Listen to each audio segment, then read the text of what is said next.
Yeah, just kind of looking back at the film, I thought that was a good team win. It was needed.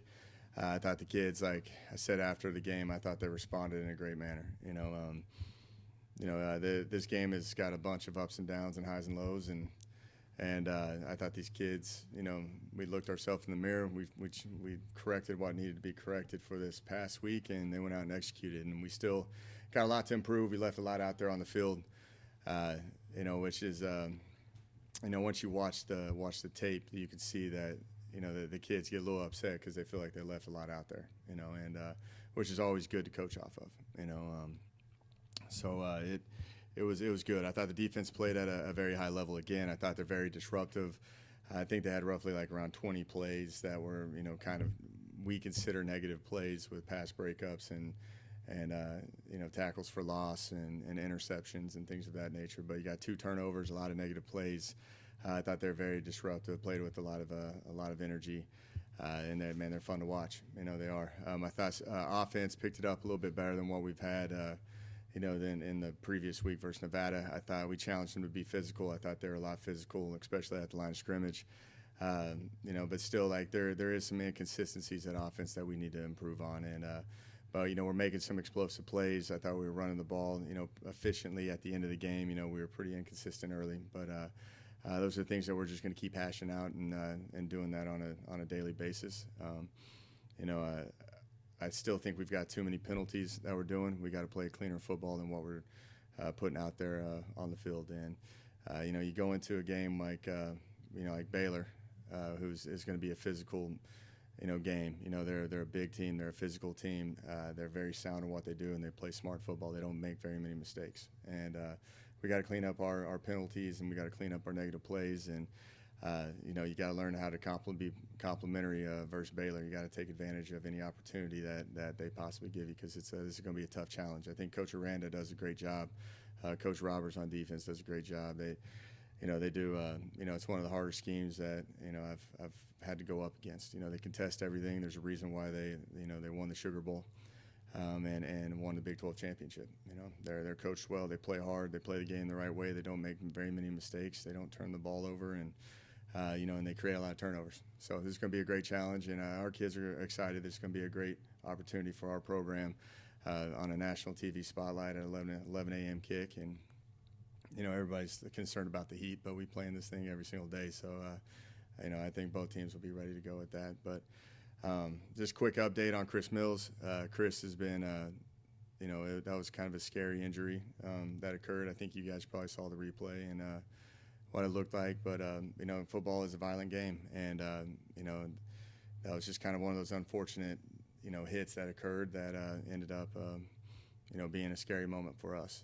Like just being out with him on the field, it kind of puts a lot of things into perspective on, where this game is and how, serious these injuries can be. But Chris is great right now. Like I'm saying, I stayed around after the game until roughly around midnight, and until when he got discharged and came up, and he's the same happy-go-lucky kid. It's just crazy how he didn't even know what happened. But it scared me, and it scared a lot of people out there, and just just to see one of your players be in those moments, that, like I said, it puts a lot of things in perspective, and there's more to this than just being a game. But just thankfully that he's all great, and he wants to play, but I told him we need to sit this one out for a little while, and he's got great reports from the doctors. And he's out there walking around with the team and everything. He's just, he'll travel with us to the game and be on the sideline and be there in spirit. But, a lot of prayers lifted, for him and just in terms of being okay at the end. So he's in good shape. So questions? In that scary moment, it was also a special moment seeing both teams kind of get together and say a prayer around him. How much do you appreciate that from Coach McIntyre and his players, that they all kind of came together and said a prayer for Chris Mills? Yeah, I think there was a lot of initial shock, to be honest with you, just kind of the reaction of how Chris was, and immediately turned pretty serious. Injuries are a part of this game, and as we know, but then there's the severity of the injuries, and this one was pretty intense, and just to see, them, take a knee and kind of be there and be respectful. And Coach McIntyre was awesome with the entire deal, and was really curious about an update at the end of the game, and and concerned for him. I was talking with him. He said that he's had it happen, before when he was the head coach of Colorado, and it just talks about how serious of a deal it is, and and how kind of freak accidents happen, and that's why you try to teach, proper fundamentals and tackling all the time. It's not going to be perfect, but it ended up catching him in the wrong spot, and ended up in a pretty scary position, but. But overall, like I thought it was pretty unique that we all came together and said a prayer at the end, and one of their players led in prayer, and it was a powerful moment. It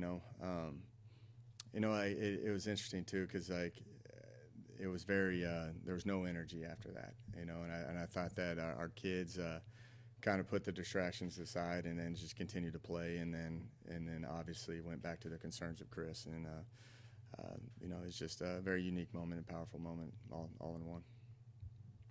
Chris's counterpart at the corner position, Cordell Rogers, was named to the Pro Football Focus defensive team this week, along with Levi Bell, who was also on it last week. You were just talking about how they're playing elite defense. What do you see that's really going right for this defense that's different from last year? What are some of those key changes that you've noticed? I just think it's a confidence. I think it's a personnel. We finally got the pieces in place. There's a lot of moving parts when it comes to personnel, and it will be a completely different personnel that you play versus Baylor than what you do versus FIU. But you've got a contingency plan to move people around, and I think Zach's done an unbelievable job in terms of just having the right guys in the right places, and when injuries do occur, you move them around, and normally the play calling changes at that point, to try to protect guys and understand where they're weak and deficient. But he's done such a good job at training these guys everywhere that he can continue to call the plays that are necessary. Now, he does have the backup plan in place, in case things start going wrong and going different. But he can always change. But it's allowed us to not have to do a severe change when injuries occur, and that has to do with the depth up front. I think that's probably the most important thing that's happened so far is just the bodies that we've got up front with Levi Bell and Ben Bell and Nelson Mbanasor on the additions with, Nico's playing well, and Jordan Revels played unbelievable. Jordan was playing at a high level, but there's a lot of guys, and you can rotate a lot of guys, and you don't have to change the defensive, philosophy and, throughout the course of the game. So that's probably what I see. But that being said, they're having success and they're being confident, and that's half the battle in today's time, is just being confident in what you do and trusting it. How old is your hat? My hat? I don't know. It's got some wear and tear on it right now. Yeah, let's just keep it going right now. We'll see how long I can continue this one out. So, but seriously, you've said before when it comes to running backs, you want to ride the hot hand. Certainly, that was Calvin Hill this past week. 28 carries for him, almost 200 yards. Do you see that moving forward, that you're still going to ride whoever is running well that particular game, or do you see similar type workloads for Calvin moving forward after playing like that? Yeah, and that's the hardest part with that position, because you can only play really one consistently. You love to get 3 of those guys in there, but when you got 5 of them that you believe you got confidence in, you're always going to have some disgruntled guys, in terms of that they all want the ball. But the way I've always managed it, I've always gone in with 3 running backs, and whoever has that hot hand, you got to run with it, because every game's different. Sometimes you're seeing it different. Sometimes you're feeling pretty good about yourself, and you kind of go with that. And I thought we were kind of mixing and matching some guys up early, and then Calvin started giving us a spark in that third, fourth quarter, and we just kind of started hammering him down with it, because we finally found a set, a 10 personnel set that could give him a little bit of space, and I think he's a pretty dynamic player in space. So I thought Lincoln ran really hard too. Lincoln Perry's he's showing a great deal. The previous week you had Jeet getting a lot of carries, and this week Lincoln did, and Jeet will still end up finding, if he catches the hot hand, he'll be the guy running it as well. So it's kind of a really kind of a 3-man kind of team right there with those 3 guys, and who knows, we're going to eventually start sprinkling in Josh and D Good too, just to see what they're capable of doing. How big of a moment of the game was it after you had turned the ball over in special teams inside the 10 and got a stop defensively? It was a 2-score game at the time, a chance for them to make it a 1-score game. How big was that?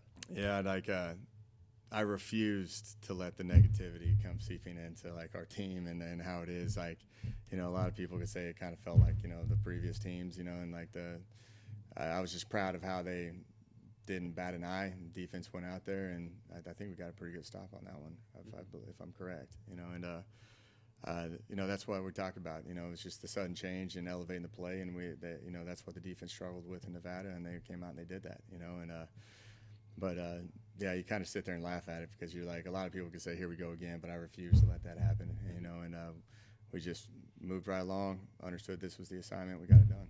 So. You talked before a lot about how a lot of the games over the past few years come down to a kick, come down to one play, come down to overtime. You didn't let the game come down to that, pulled away in the fourth quarter. What did it mean for you to be able to do that to an opponent, put them away, not have to sweat it out at game's end? Yeah, you know, we got to play a lot of bodies at the end. You know, that's what you hope for, you know. You know, in those last kind of final drives, a lot of guys got to get in and get some touches and at least get some live action of it all. So, yeah, that means a lot to me. It makes my life a little less stressful, you know. Like normally every single game's down to some bizarre ending with us. But, you know, it just shows that we're just kind of staying the course and we just keep chipping along. I talked to the guys about just swing. You know, that's all I care about. You know, it's just swing, and if have 3 seconds to reset, you know, good, bad, and different, line back up and do it again, you know. And I think these guys have kind of embraced that. And, you know, it was fun just to, you know, close the game out in a fashion. I think it was fitting for, you know, the home opener and, you know, get these fans what they want. Not that you didn't have Baylor's attention before, but after this past weekend of the Sun Belt, you got 3 teams beating essentially all 3 Power Fives, if you count Notre Dame. Do you think that puts teams like you facing opponents like Baylor on even more red alert? Yeah, no, you know, that's kind of more of like a kind of a media question in my mind, you know. Like, I've known Coach Aranda, you know, I know how Coach Roberts is, you know, Zach knows him, you know, personally better than I do, but, you know, they approach every game the same. We approach every game the same, you know, and it's, you know, that's kind of that coaching cliche, you know, the one game at a time, but it's so true because you can't take anything for granted in today's time, you know, especially like even player driven too. If they go through the motions, that's when injuries occur, that's when bad things start to happen, and we coach these kids up today like it was any other team, and, you know, and I know Baylor's probably doing the same exact thing, you know, and that's the sign of a good team. You know, Baylor, you know, they didn't take any games off last year, you know, and you know, you listen to Coach Aranda's press conference, you know, and then he talks about how they just got to consistently continue to get better, you know, the same things that we're preaching about. But, you know, it's always interesting through the first couple games of the year, you know, you try to figure out your identity and who you are and what they're capable of doing. You know, you have a pretty good idea with the experience we have back, but we're still not the same team that we were last year. And that's what Coach Aranda said in his press conferences, is that they're not the team from last year, and they're still trying to find their niche and what they're good at. And I promise you, they're treating this game just like any other game. Just talking a little bit about Coach Aranda, obviously been, you know, one of the more prominent defensive minds over the past couple years in college football. What are kind of the strengths that you've seen out of his defenses, not just at Baylor, but at LSU and other places over the years? Yeah, I think they're very sound in what they do, and they contest every single thing from the run game to the pass game, screen game. It doesn't matter. There's no one ever running open on these guys. You know, and that's, you know, Coach Aranda and Coach Roberts and what they do. I think it's one of the hardest schemes I've ever had to go up against because everything's contested. Yeah, it comes down to winning one-on-one battles. You know, I think they've done a great job recruiting. I think they're very big. You know, they're 6'7", 6'8", 6'6", you know, and then they got the shortest one is 6'4", but he's 350 pounds. So it's like, you know, they're big bodies, and they complement his scheme. You know, they choke the run out. They allow those linebackers to be very active. They allow those safeties to run a tackle. They play extremely hard. And, you know, they don't do much, but, like, it's enough to keep you on your toes the entire time because they'll pop backers any direction you know, that any direction that get from the field and the boundary and internally as well. And, you know, and then they'll play a Tampa 2, a simulated Tampa 2. They'll move in and out of passing downs and man downs and brackets and double teams and all sorts of stuff. And they complement each other well, and it's very difficult to go up against. And you know, you've got to be, you know, okay with the 3-4 yard gains. You know, you got to methodically, you know, move the ball on these guys because they're going to contest everything. Yeah, and just looking at the offensive side of the ball, other than C.J. Rogers, maybe giving you a little bit of the inside scoop, what are some of the strengths that they have on the offensive side of the ball and the keys for you guys defensively?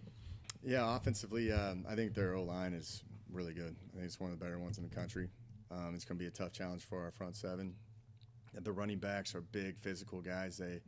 They make you tackle them. They're not going to go down easy. Like, you really have to wrap up, and you got to rally and pursuit, and you got to get them down. You know, they're very difficult to take down. They got young, talented receivers that, you know, Chapin does a really good job at managing the system, and, you know, they establish a run, and everything goes off the run. You know, they're going to do play action shots. They're going to do bootlegs, and that kid can make all the throws. You know, but, you know, like, they got a great physical nature to them that they're going to establish a run, and then they're going to do their play actions off of that. And you know, and Chapin does a really good job at managing that entire deal. So it's going to be a great challenge across the board for all of us, as you probably know.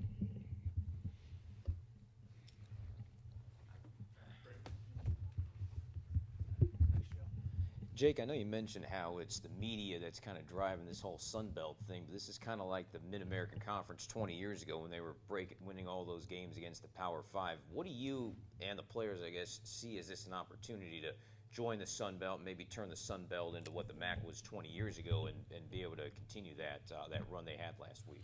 Yeah, no, in terms of like the Sun Belt, I think the Sun Belt's unbelievable.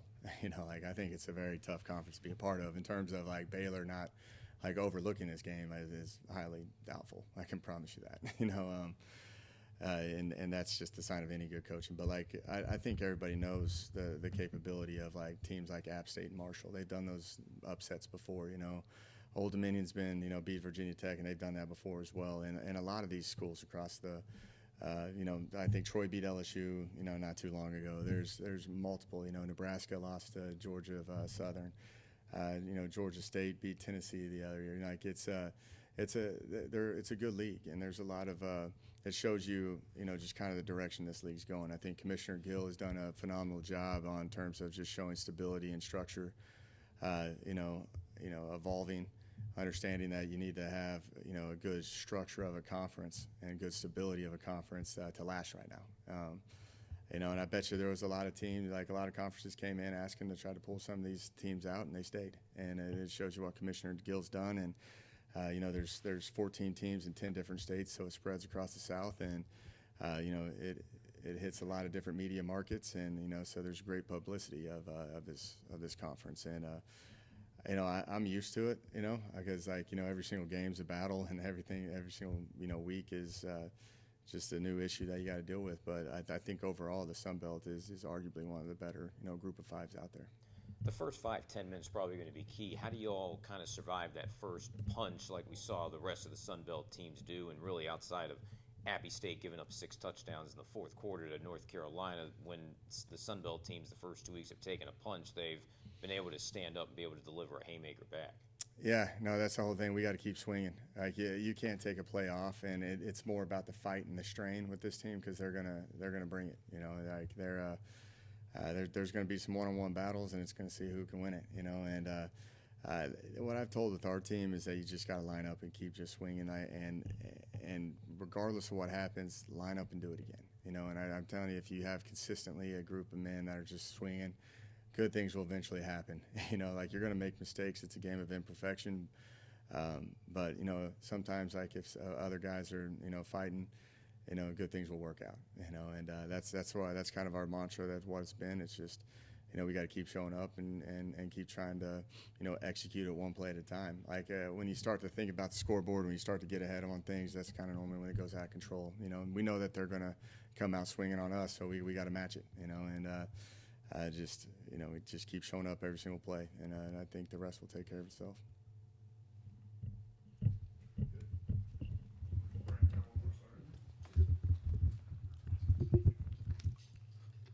I'll let you ask that one, Kev. I don't ask those. So, What is it, Jeff? Kev wants to know about injuries, Jake. No injuries? Yep. Of course.